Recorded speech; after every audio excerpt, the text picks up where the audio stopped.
Hey guys, Steelworks Shrine back again, and today we are going to be doing a very unscripted audio commentary on Percy's Past. Now, this is a movie that took a long time to produce, as many of you know. I announced it all the way back in, 2021, and it didn't actually come out until 2024. So I thank you all who stuck around until the movie actually came out, and I do hope it was worth the wait. So I'm just gonna play it, and whatever random thoughts or behind the scenes stuff comes to mind, I'm just gonna say out loud. Although let me turn it down a little bit so um you guys can still hear me, and I'll just cut out the parts where I don't talk in post production because you don't need to watch the whole movie again. So anyway, let's do this.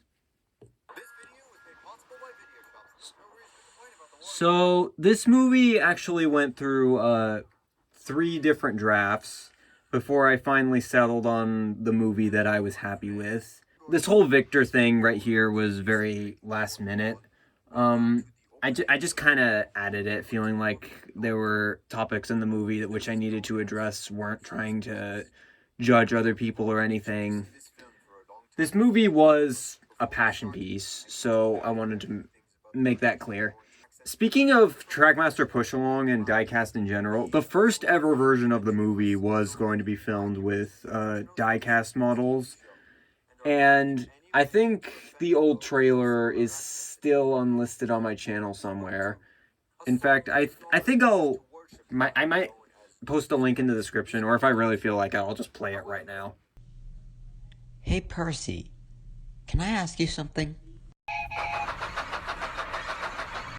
What's up, Thomas? What exactly was your life like before you came to Sodor?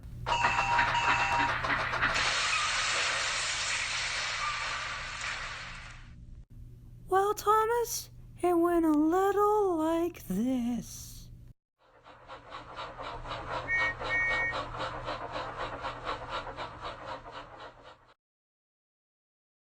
Also, there was a second draft of the movie which did actually have a script. The first draft of the movie had no script. It was like Escape from Trap, where I just basically said what came to my mind when filming the scenes, which is fine for episodes, but it doesn't really work for a movie because if you change your mind about something, you can't just go back and change it. So, after I decided I wasn't happy with the diecast version of the movie, since I wanted this to be canon to my Trackmaster timeline, I started writing a draft for the movie filmed with Trackmasters. And that version of the movie, I actually didn't dislike it, but the problem with it was that it focused a little bit too much on other characters who weren't Percy, and it was basically just about Percy learning to get along with them, and it didn't really feel like a movie. It just felt more like what happened before Percy came to Sodor. I think that would have worked a lot better if it was a series and not a movie. And I had already promoted Percy's Past as a movie, so I was kind of left with what I had. Now, this scene right here, it was actually filmed on my old camera. In fact, the one you're watching the movie from it right now. And it was the only scene that was filmed on my iPod instead of the phone, which I'm recording this video with. And I think I just filmed it as a test because I had to get some of the movie done at least. And as you can see, there are like bushes moving on the screen. Now, I wasn't like actually just using my mouth to blow the bushes around. I actually had a pump from an old Wubble Bubble that I used to have, and I just had it sitting around and I used it to blow the bushes around. And yeah.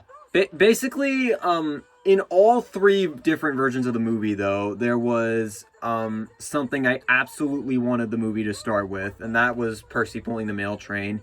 Because when you think of Percy and the jobs he does, always the first one that comes to mind is the mail train. And if you're wondering who that boxcar was Percy was talking to, it was that was a boxcar named Charlotte. I liked giving the engines someone to talk to as they were working. I could have just done the drivers or firemen, but everybody does that, and they talk to the engines even when they're not pulling trains. So I don't know. I like to pair the engines up with someone to talk to who's also somebody who runs on the rails. For example, Edward has a Victoria in his train, like at the back. So that's just something I do.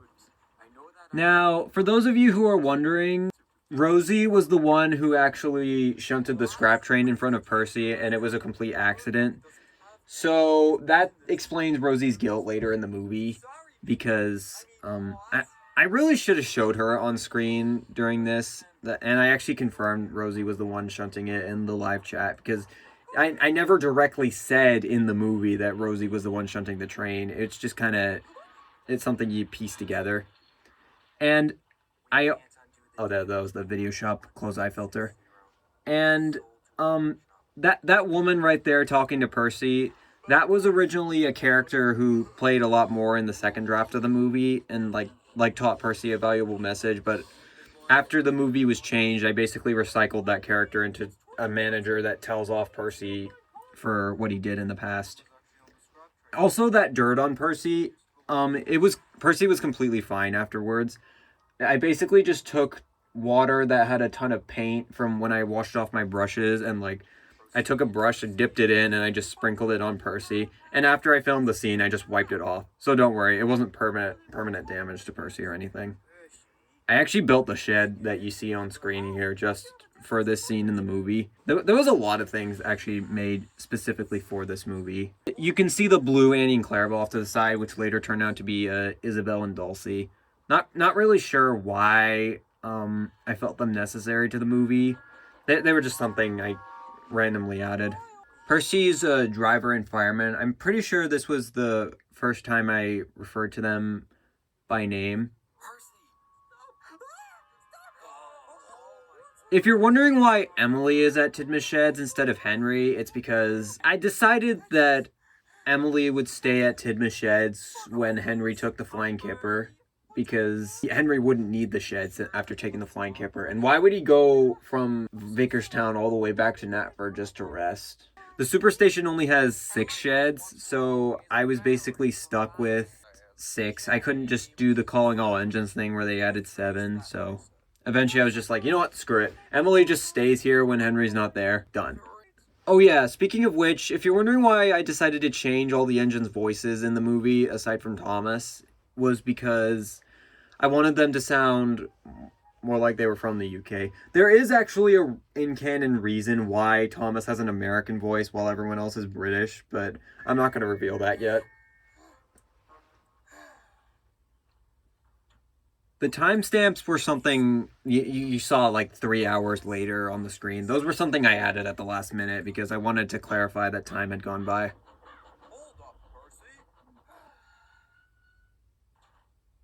That was something Percy kept doing in the movie. Like that's, you see how he just jolted back. Now, the reason why that was the case was because like he doesn't have a freewheeling motor, and he has like, it's kind of like a Trackmaster 2 model, the light up Percy, where he clicks if you free roll. So he would jump back whenever I stopped pushing him.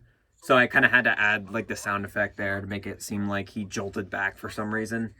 I'm not really sure what the in-canon reason is for that. The absolute legend, Milo the Otter, was the one who composed all the music in this. All of his stuff is free to use, and honestly, he's my go-to guy for music for this version of the Thomas timeline. All of this was just newly composed at the time I was making this, and I'm like, oh my gosh, this music is great. I have to use it in the movie. Now, this right here, this isn't like a new episode or anything. This is my take on the scene from Percy and the Signal, where Percy tricks Gordon. Like, you remember the scene where like he just says the express is ready when it isn't, and he shows him a train of coal cars. I thought it'd be funny if Gordon like actually rammed into a coal car since he was so worried about pulling the express that Percy just put there. I thought that'd be funny. Now, Ash and Alex, originally they did a lot more in the movie. Well, Alex does have a big role in the movie, which we'll see later down the line. But Ash was originally a lot more in the movie. In fact, she wasn't even called Ash for the whole movie. Her original name was Remy, and originally she was going to be like Percy's best friend before Thomas. On Ash's model, basically one of her wheels was damaged, like it had like a silver scrape on it. And that would have been explored in the second draft of the movie, but in this version of the movie it's just never explained. In fact, I'm not even sure if you can even see it. Oh yeah, and in case you missed it, there Diesel was like cleaning up after the crash he caused, that Percy saw the previous night, the night before this takes place. So that's why Diesel was in the background there. Now, I'm not sure if you noticed that, but a constant glitch with this movie was that whenever I would record the lines for certain characters with higher pitched voices, my mic would do this thing where it would like make a clicking noise, like me smacking my lips after I said the line. And that was just something that went on throughout the whole movie. I would have gone through the movie and like cut it out or muted it, but I was honestly so eager to get this movie done. I was like, screw it, nobody's gonna notice. Though you probably will never unnotice it now that I've pointed it out. But whatever. The least you can do is give me feedback when I'm no Percy, look out! You're on Spencer's line! Oh, scrub! Now Emily doesn't have a Scottish accent. Instead, she has a British one because I've just never been a fan of Emily with a Scottish accent. It just doesn't sound right to me.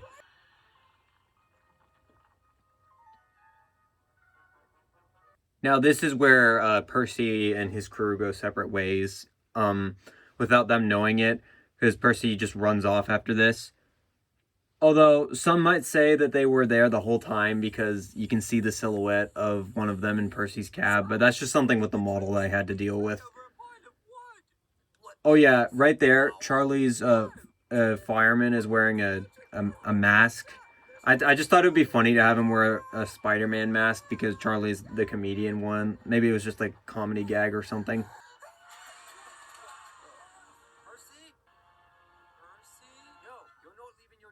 No idea why I decided to have Thomas's driver be an obstacle for him now and like never again in the series.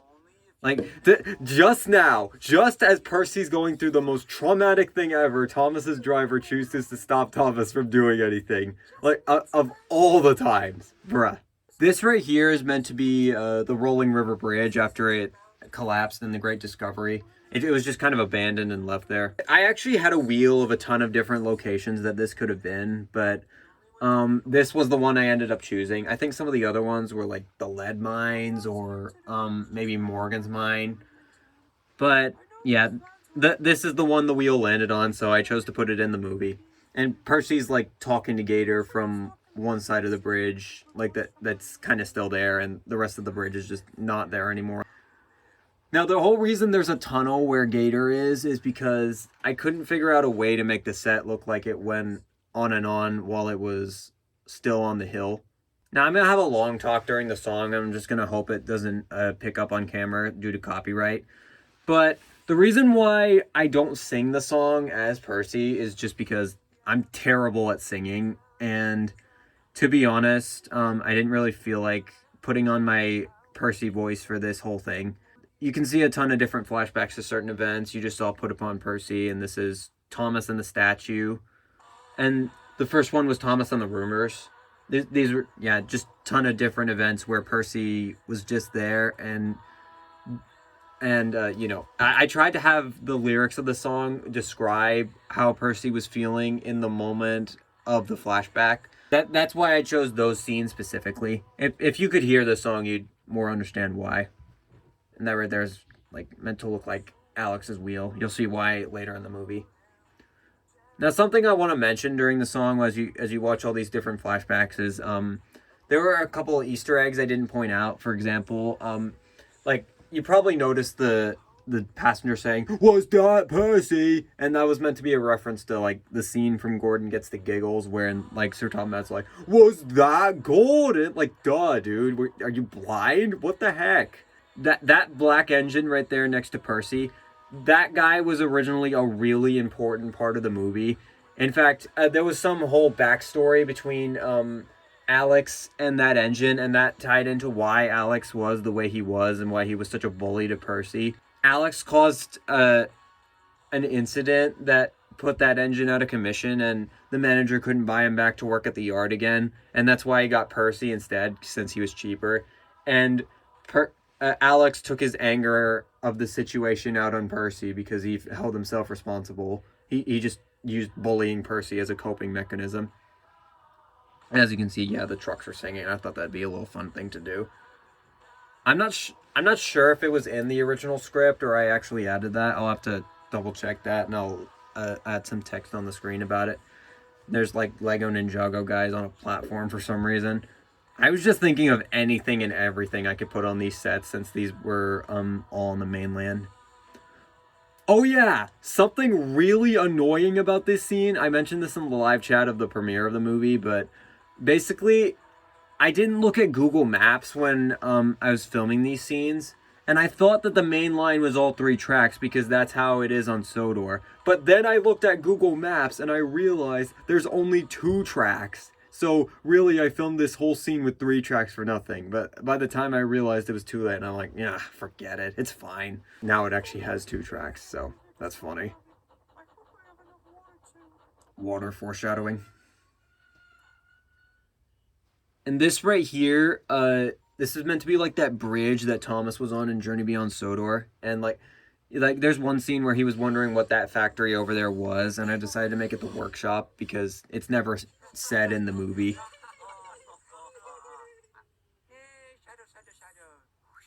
I actually did get a complaint in the comments of the movie saying that one person could not understand what Pug was saying at all, and I appreciate that.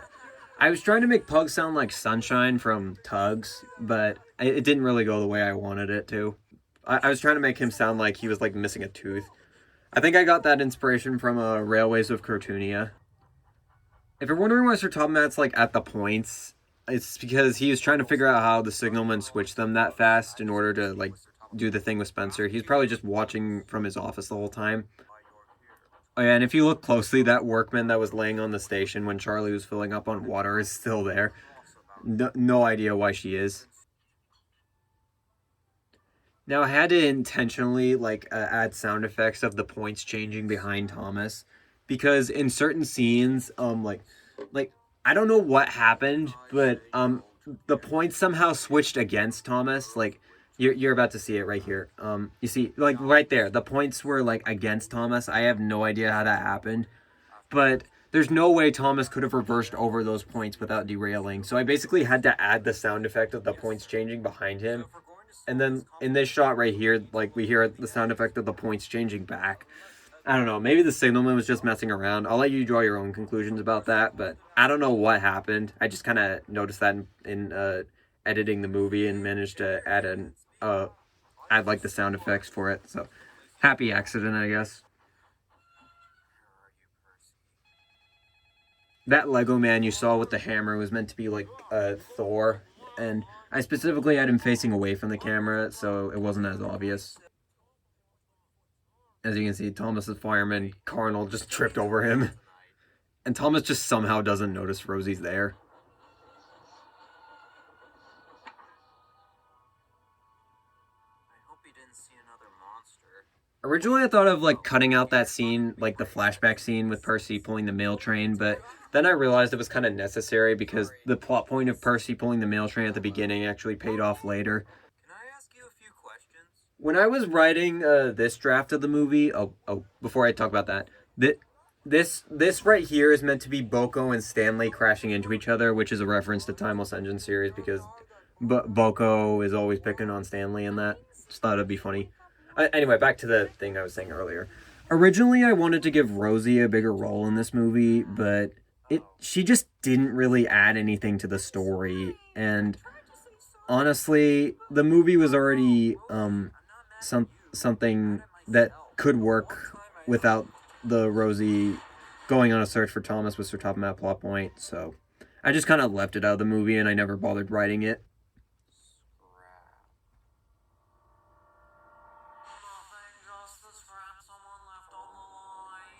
For a split second, you could see Bully, Bulgy's brother, who took Bulgy's passengers so Bulgy could take the engine's passengers. He died on Sodor. And that was a reference to the fact that you could actually see the remains of a double-decker bus in the Scrap Monster, but I couldn't incorporate that into the Scrap Monster even if I tried. So I just thought it'd be funny if I just had him, like, dead on the side of the main line.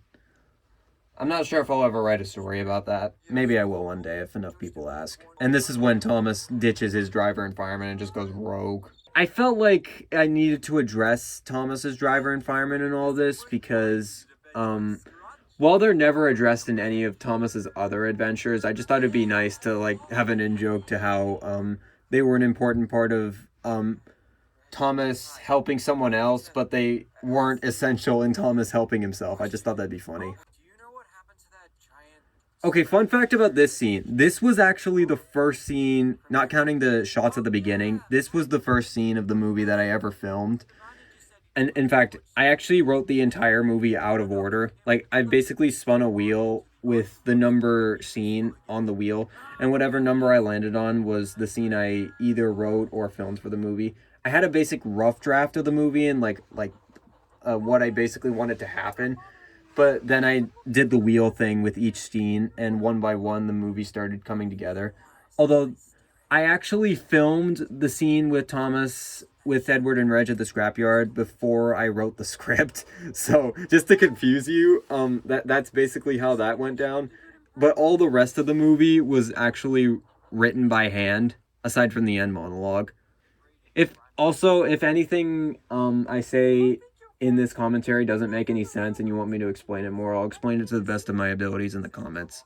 So I apologize if some of this doesn't make any sense. Oh yeah, that scene where that diesel shunter says, just don't control him, that worked a lot better in the original draft of the movie. Well, how do I say this? It was in the third draft of the movie, but originally Percy traveled to the actual Bridlington goods yard itself, and he was talking to that person who just climbed into his cab from a giant control tower, and then the diesel was like, he's in that control tower over there, just don't control him. And the line worked a lot better when it was actually in the shunting yard, but I couldn't exactly find a place to put a control tower on that set, so I just decided to have Bridlington, like the station itself, be where that guy is located, and just have the original Bridlington yard be ripped up. This is meant to be that one area where Donald fell in the scrap pit in Twin Trouble.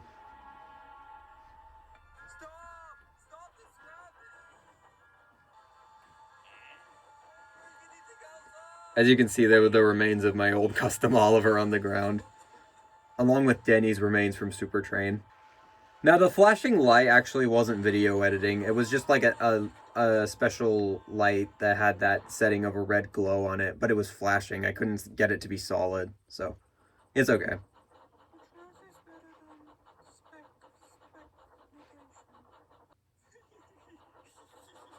Now, as you can see, that's what Bridlington looks like in the daytime, and it's basically Percy entering the old shunting yard he used to work at before they ripped it up.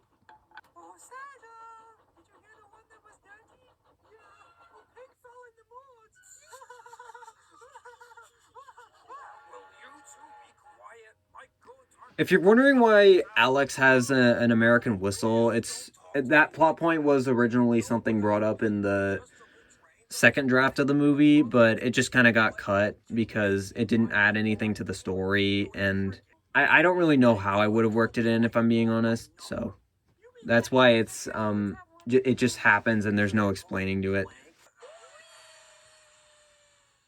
That's meant to be where Percy learned the Weesh thing from. That was in season 1 that he scared Henry with. That I don't know what I was thinking when I thought that guy going insane over being weeshed with steam was a good idea. Like, it was something in the third draft, and the third draft only. It wasn't in any other draft of the movie, so.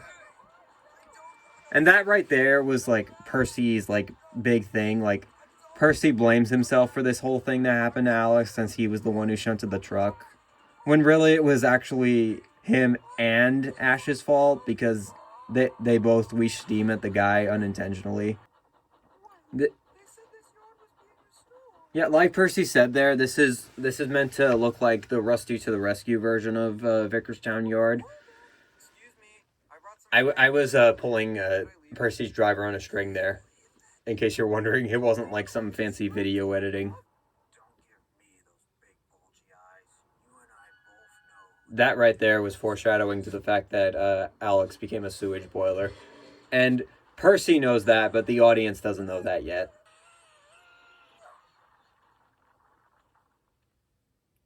Now, Percy tipping over in that shot, it actually wasn't part of the plan. Originally, Percy just gets shoved into the shed and he, like, rolls back dramatically and ends up in this void. But, like, in the take, Percy got caught on something and he tipped over, and I was like, hey, that actually kind of looks cool. I'm going to keep that. Okay, something you probably didn't notice was that that Percy voice right there, like Percy's inner demon, it was actually my original American version of Percy's voice. I based it off of a Mickey Mouse voice. And that was that face right there with all the marker on it. It was the only Percy face that I didn't use in the movie. Like, it was the original cross Percy face that was crooked. I didn't use it in the movie because I didn't really think it looked good anymore. These shots of Percy on the Dean Forest Railway, like, the context is Percy fell asleep while he was driving, and it's never really explained, but he somehow ends up on the Dean Forest Railway. In fact, I think I myself don't really know how it happened. So, clearly it was one of God's angels.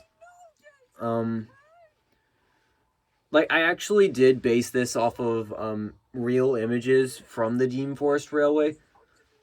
And I don't think the rolling stock in the background that's all rusty and overgrown is accurate. I just kind of used what extra bits and pieces I didn't use in my videos anymore that I had. That old tender right there, that was from what was it? Like, it was like a Bachman lot that I got at a train show one day. Like, it only had the tender, and it was like a wired tender, no engine with it. So I just used that as a scrap dressing. And the silver engine you see behind Gator is the plastic cutout of the Turbo Thomas. I painted it silver for some reason. I thought I was going to use it for a bullet train. And that flatbed right there next to Percy was also in that lot.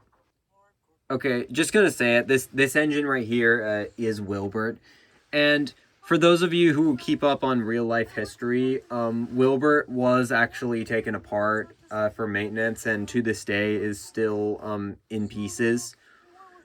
But this movie takes place in 2014, so I am just hoping that Wilbert hadn't been taken apart yet, and that he was still in service at that time. Thank you, Wilbert. And I redid my Wilbert custom for this movie. The old one, for its time, it wasn't really that bad, but some of the lining and stuff didn't really look that good anymore. And now I have paint pens, so it's a lot easier to do lining like that. And I'm really happy with how the new Wilbert came out, and I'm glad you guys were too. The funny thing about this movie is that most of the engines, I drew new expressions for the engines with like on the paper faces. But Wilbert, I used the old method of just putting the blue tack over his face, and I just imprinted like the mouth in it with my nail. Like, that was the old method of me giving the characters different expressions, and I'm pretty sure Wilbert's the only one I did that technique for in this movie. I'm pretty sure everybody else I gave separate paper faces. Now, Wilbert being a counselor in this movie, I decided I wanted to do it because it was revealed at one of the Audrey extravaganzas that Audrey would always put his duties at the church before taking time to write his books, and I wanted to show that off here because, if I'm being honest, Audrey was very nitpicky about what he wanted with his books, and he was nitpicky about the TV series. You all know that.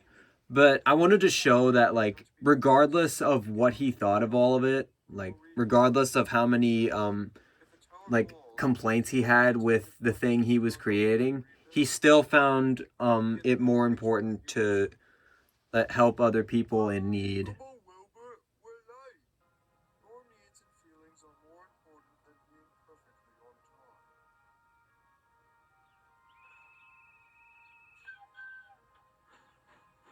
For Wilbert's whistle, I actually used YouTube to slow down the whistle that I had to make his whistle more dramatic in the scenes before we actually see him, and I wanted to see if anybody actually remembered that it was Wilbert before he actually appeared on screen. That junction right there that Thomas just passed over, that's actually the same one that Percy had his crash on. And as you can see in the scene, like Jack was cleaning up some of the bushes from the crash. Please turn that off. I'm sorry. The song Thomas's driver was playing was actually from Popcorn Park. I doubt anyone remembers that, but it was an old show that I watched in first grade about like these puppet characters, and they would encounter each other on the playground and learn different forms of what was it? Just different ways to respect each other. Let's just say that. This whole thing with Rosie being someone there for Thomas instead of just following him around.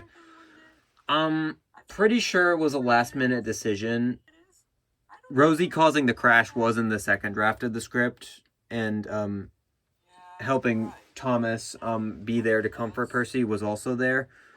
But I decided to like do a little more with it in this version of the movie because they never really did much with Rosie in the show. She only got 2 episodes, and I wanted to make it clear when she actually changed and became a more mature engine. And she still has her bubbly personality though. Like she never lost that. She just learned more about keeping to time and putting more important things before play, I guess. Now this climax actually was actually a lot quicker than I thought it was going to be. I thought it was going to drag out a lot more, and it actually looked that way when I was writing it in the script, but really it was only about 30 seconds. It doesn't really bother me. I don't think the movie would have been any better had I dragged out the climax, but it's just something I thought about. And this is Alden. Alden is Alex and Gordon combined. Like another one of Percy's traumatic memories is almost being hit by Gordon. This is meant to be that loop siding from Marion and the Dinosaurs where she was digging them up for the new sheds. And it's also the location where that shed was dug out that Duck crashed into in Duck's Tricky Trucks. It was before the line was actually laid, that is.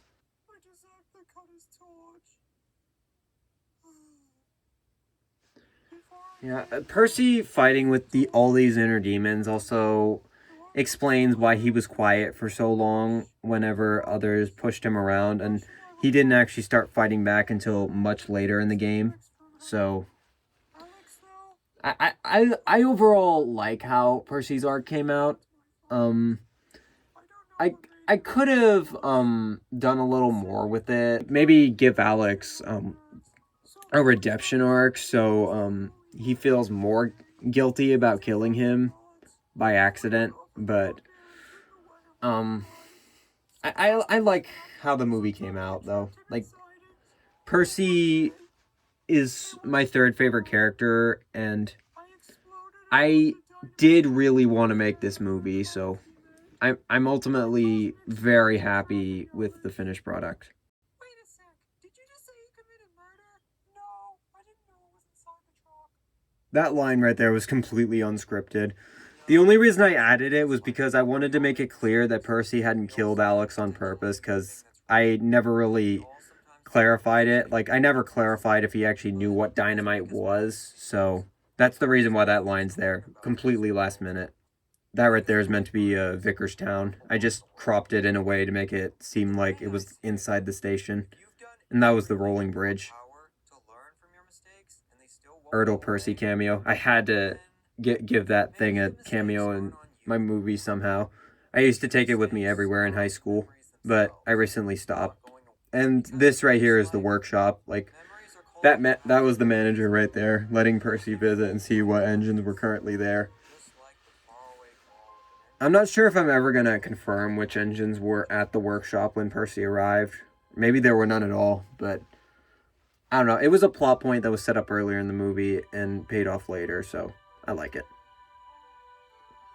White. All important movies end in white. And that's it. That was Percy's Past. For what it was and all I went through just to make this movie, I'm ultimately really happy with the finished product, like I said earlier. There are things I could have done better, like the audio glitches, and maybe I could have done a little bit more with Percy's past itself. I did actually get a complaint that we didn't get enough past in the movie, and I appreciate that complaint. The first draft of the movie, we got plenty of past, but there was no script. The second draft was a script, but it focused too much on the characters that weren't Percy, so that's why I didn't go with that version. The only other complaint I got about this movie was that it was too short, which I understand, it's only 46 minutes. But I actually intentionally made the movie short because I didn't want to add a ton of filler to the movie. Like, I wanted to get straight to the point of the movie, like, give the message and then have the movie be over. So you end on a positive note, like, all right, I know what to do now. I'm going to go do it. So that's why the movie was so short, but I do appreciate the criticism. And if I do decide to make another movie in the future, I'll keep that in mind. The last thing I want to talk about in relation to this movie is a funny incident that happened behind the scene.